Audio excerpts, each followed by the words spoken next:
A king once demanded a feast prepared from his most hated rival. This is not a scene from a horror story, but a whisper from the darkest corners of history. It is the central mystery of the King's Cookbook for Cannibals, a legendary text said to contain recipes for the ultimate forbidden meal. By the end of this journey, you will understand the shocking truth behind this myth and what it reveals about the nature of absolute power. We will trace this chilling idea from ancient ritual to royal rumor, asking why such a book was feared to exist and what it meant for those who rule. What do you believe is the most dangerous recipe for power ever written? The legend of this cookbook did not emerge from a vacuum. It is a dark echo of real whispers and half-truths scattered across history. To understand the myth, we must look at the raw materials from which it was forged. In ancient Mesoamerica, for example, ritual cannibalism among Aztec elites was documented by Spanish chroniclers, a sacred act tied to the very cycles of the cosmos, consuming the flesh of sacrificial victims to commune with the gods. Across the ocean, in medieval Europe, the horrific blood libel accused Jewish communities of using the blood of Christian children in rituals, a false narrative that spread fear and justified persecution. And in the remote highlands of Papua New Guinea, the Korowai people were long reported to practice ritual cannibalism, often as a form of justice against those accused of witchcraft. These are starkly different contexts, one a state religion, one a malicious fabrication, one a tribal practice, yet in the retelling, through the lens of outsiders and the passage of centuries, such specifics blur. The shocking act itself becomes the only detail that survives, stripped of its original meaning. So how do these fragments become a royal cookbook? The leap from ritual to recipe is where the myth gains its unique power. A ritual is spiritual, a momentary rupture in the natural order, but a cookbook, that is something else entirely. A cookbook implies planning, study, and repetition. It represents the height of civilized order, a guide to refinement and pleasure. To bind the ultimate taboo within the pages of a culinary manual creates a terrifying paradox. It suggests not a frenzied act of savagery, but a cold, calculated indulgence. The myth transforms a king from a potential participant in a rare, terrifying ceremony into a connoisseur, a collector of the forbidden, calmly consulting a text to perfect a monstrous meal. This is the core horror the legend taps into, the idea that absolute power could so pervert civilization's tools that even a cookbook becomes an instrument of dread. The transformation from ritual to recipe finds its dark mirror in the actual pages of history. While no royal cookbook for cannibals has ever been found, the accusation that kings have dined on men is a recurring stain on the historical record. One of the most chilling and documented cases comes from the First Crusade. During the brutal siege of the town of Myra in the year 1098, chroniclers of the time report that Frankish crusaders, starving and desperate, resorted to eating the flesh of their slain Muslim enemies. While not ordered by a single king, this was an army acting under the banner of European royalty and the church, and the accounts, written by crusaders themselves, speak of a systematic horror, with bodies cooked on fires. The motivation here was stark survival, but the act sent shockwaves through the Christian and Muslim worlds, becoming a propaganda tool and a lasting symbol of barbarism. Centuries later, in the 1500s, the figure of Vlad III, Prince of Wallachia, better known as Vlad the Impaler, became shrouded in similar rumors. While his infamous impalements are well documented, stories circulated that he would dine among his victims and even, according to some pamphlets of the era, dip his bread in their blood. This was likely not literal cannibalism, but a carefully crafted narrative of terror. The accusation served a purpose: to paint Vlad as a monster beyond comprehension, a being who did not just kill his enemies, but consume them, absorbing their essence to fuel his own ruthless power. Here, the motivation shifts from survival to psychological warfare, a tool to break the will of opponents and subjects alike. Looking beyond Europe, we find contexts where the consumption of a foe was deeply spiritual. Among certain pre-colonial kingdoms in West Africa and chieftains across Oceania, warriors or rulers might ritually consume small parts of a brave enemy. This was not about hunger, but about a belief in transferring power. By eating the heart or the flesh of a strong opponent, a leader was thought to absorb their courage, their strength, their very life force. In this framework, the act was a sacred, if gruesome, form of tribute and conquest. It was a way to ensure an enemy's spirit could not seek vengeance and to consolidate the victor's mana, or spiritual authority. So we have survival, terror, and spiritual absorption. These are the grim threads woven through history. No single case presents a king calmly perusing a culinary text, but each one demonstrates that the idea of a ruler consuming human flesh was not an unimaginable fantasy.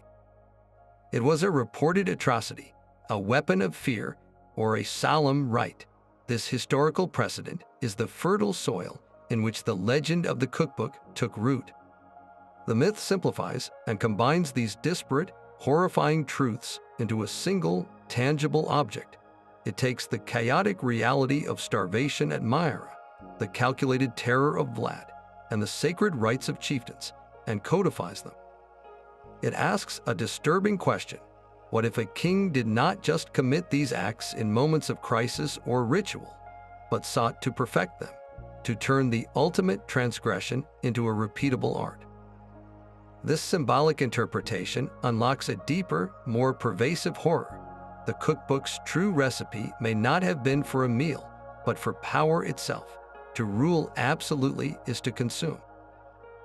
A monarch devours the labor of farmers through taxation, harvests the lives of young men through conscription, and digests the very will of the people through oppressive law. The subjects become a resource, their energy and bodies fuel for the state's engine. This is not a new idea. For centuries, political philosophers described the kingdom as a body, the body politic, with the king as its head, or sometimes its stomach. The metaphor was meant to illustrate interdependence, but it carries a darker implication. If the state is a body, then those who resist or exist outside its order are not just enemies, they are toxins, or worse, raw meat. This is where propaganda completes the recipe. To make such consumption palatable, even righteous, a ruler must first dehumanize. Enemies are not fathers, sisters, or thinkers.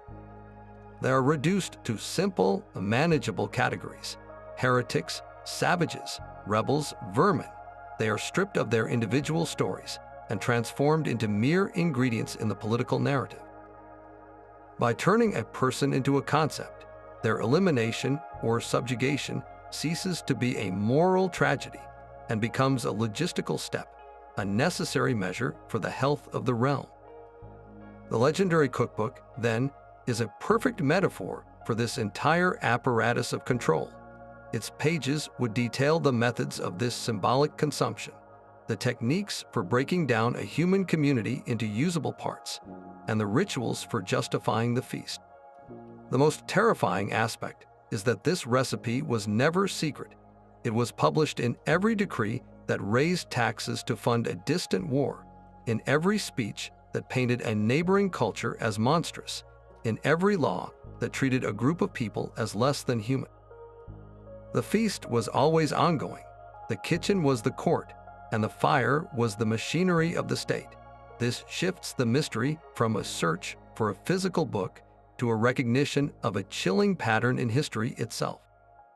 If this symbolic cookbook is so pervasive, why has no one ever found its physical pages? The hunt for a tangible text has consumed treasure hunters and historians for centuries, leading them down strange paths where reality blurs with fear.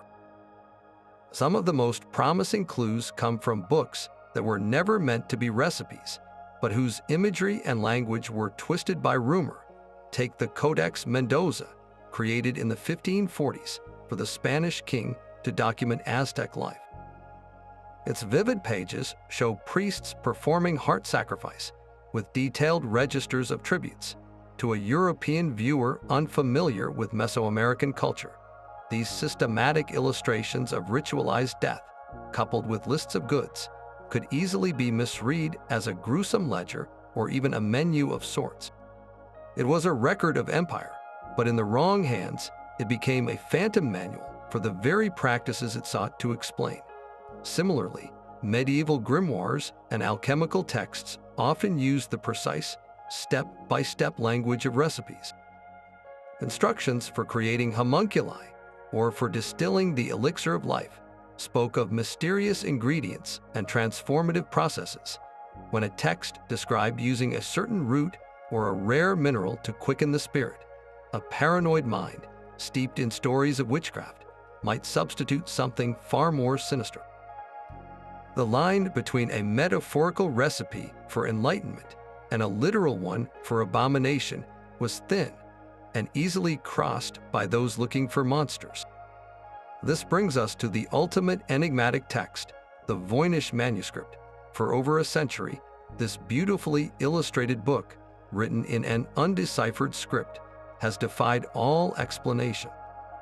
Its pages are filled with bizarre botanical drawings of plants that do not exist, diagrams of celestial patterns, and most intriguingly, illustrations of nude women bathing in interconnected pools of green liquid.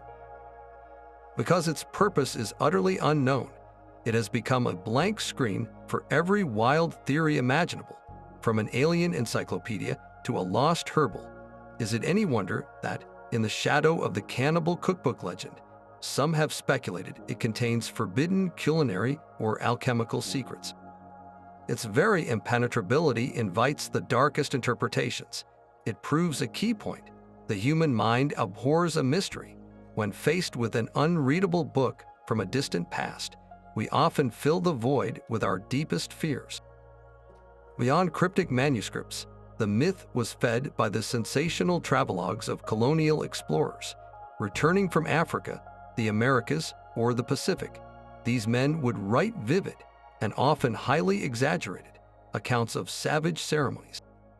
A ritual where a tribal chief tasted a piece of sacred meat could, through layers of translation, prejudice, and a desire for thrilling storytelling, morph into a tale of a king presiding over a grand feast of human flesh.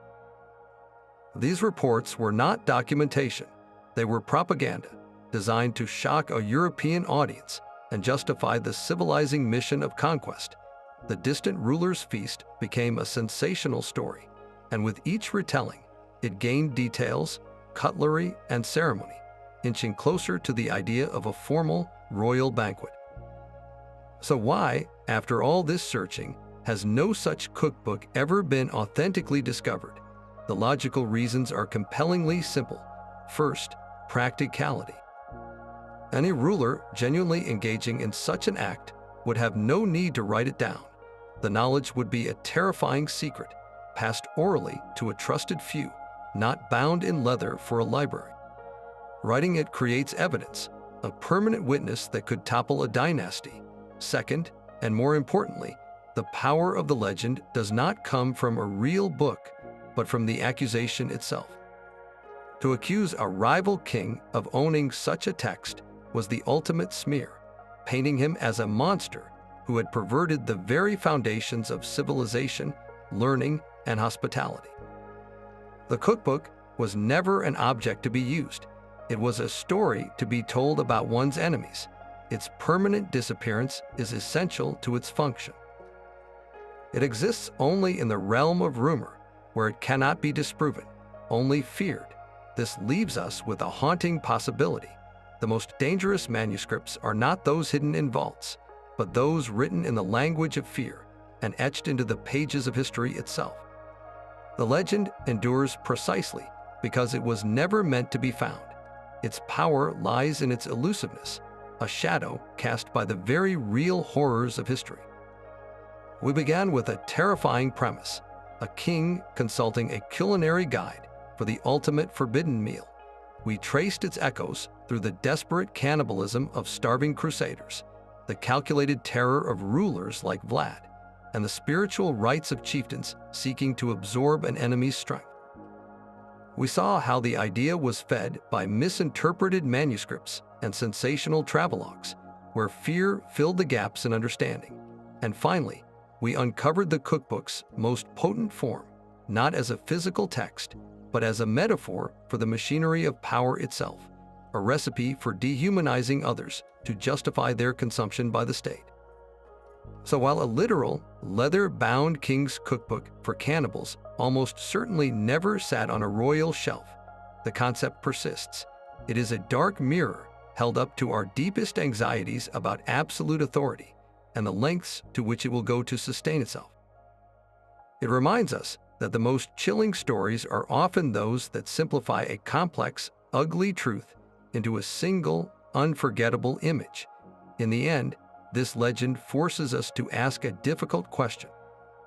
What does this persistent tale of a monstrous recipe tell us about the stories we choose to tell and retell to make sense of the genuine horrors scattered throughout our past? The kitchen of history is vast, and its menus are written in the language of power, fear, and the human capacity to see the other not as a person, but as an ingredient. If you found this journey into the shadows compelling, share your thoughts below. What other historical mysteries feel like they hold a darker, symbolic truth beneath their surface? Let us know, and be sure to join us for more deep dives into the forgotten corners of our past.